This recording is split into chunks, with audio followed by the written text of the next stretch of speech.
Good afternoon or good evening. Today's Wordle, it's 28th of April. Going to start off with Stare, which is one of my favourites. Why am I using that?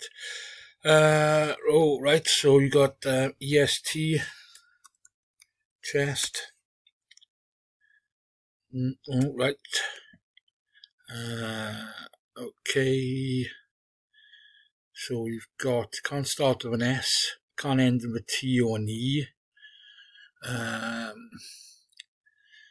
was going to say T's, no, I can't, there's an A but there.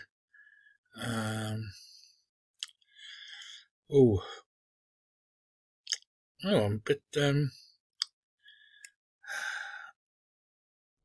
a bit stuck by you.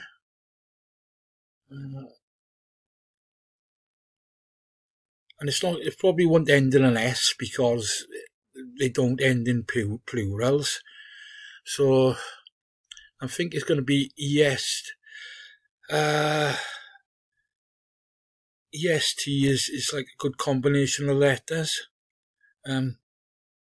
Bestie, is that a word? No, that's not a word.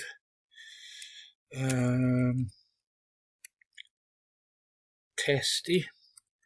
Someone's can be testy, can't they? Right.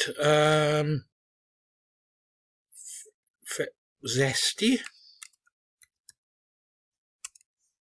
Zesty it is. That's quite a difficult one with Z in it. Okay, done. Thank you very much for watching. Hope you enjoyed it. If you did, please subscribe. It's just down by there. Cheers. Bye.